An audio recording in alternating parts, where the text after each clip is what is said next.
Ulang mulai ya? Siap. Ya, terima kasih. Assalamualaikum warahmatullahi wabarakatuh. Yang saya hormati pimpinan DPR Kabupaten Bima, Bapak Muhammad Aminullah. Jadi beliau ini digadang untuk calon bupati atau wakil bupati di Pilkada Kabupaten Bima. Calon juga nih. Sebentar Pak. Periode 2024-2029 dari PAN. Nah, kebetulan juga ada Pak Muhammad Yasin, SPD, MPD.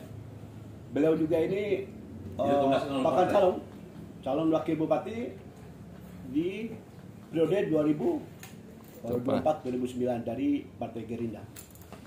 Jadi kebetulan, yang saya hormati juga saudara saya dari ini teman-teman di pertanian ini. Kebetulan kita ada audiensi hari ini, makanya di dalam ruangan ini kami rapat-rapat koordinasi lebih dulu.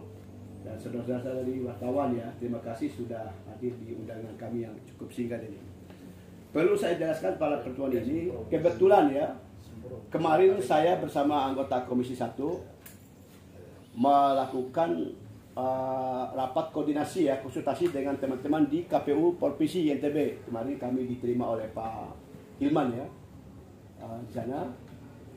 Dalam pertemuan kami dan hasil rapat koordinasi kami waktu itu mengenai adanya beberapa anggota DPR yang saat ini masih aktif, juga anggota DPR yang sudah terpilih hasil pileg tahun 2024 bulan Februari kemarin ya.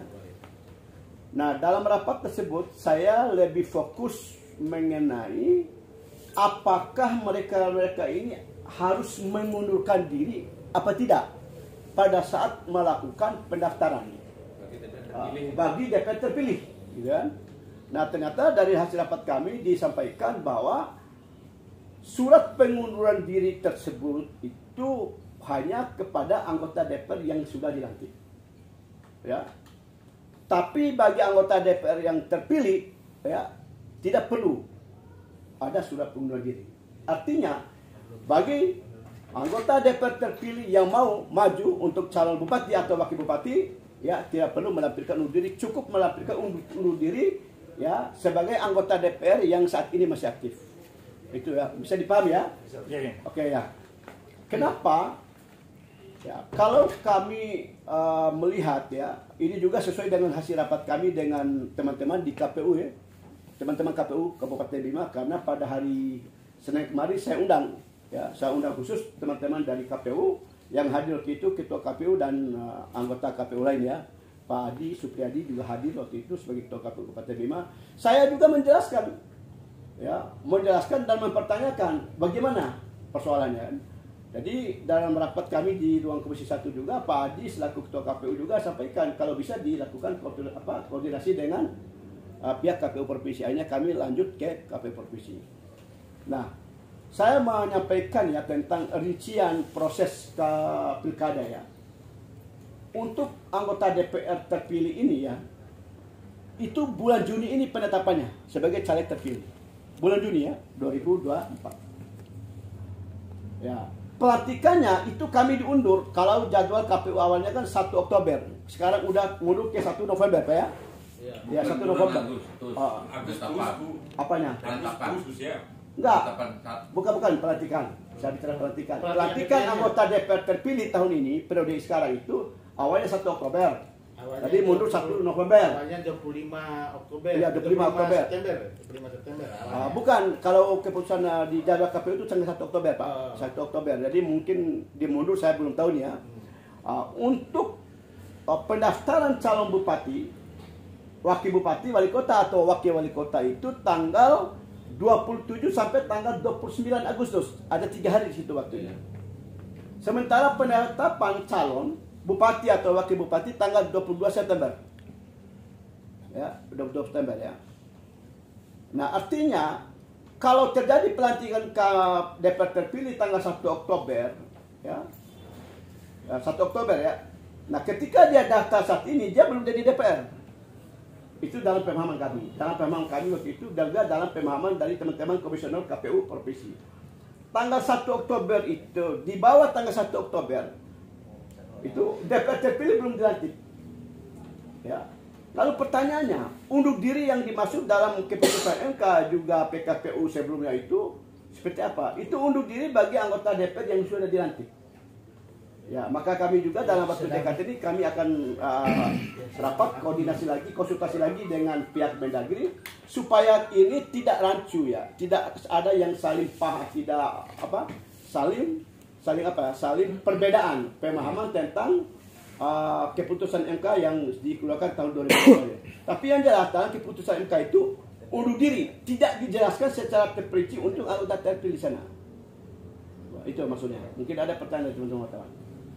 Enggak, maksud apabila nanti setelah dilantik tanggal 1 Oktober, bagaimana tahapannya bagi anggota dewan yang sudah dilantik 1 Oktober itu? Apakah tidak mengundurkan diri lagi atau tidak? Gini. Setelah penetapan ini Oke, gini. Gini. Ini ada salah satu contoh ya, ada teman-teman tahu gini. Salah satu contoh kejadian waktu Adi Mahyudi calon wakil bupati.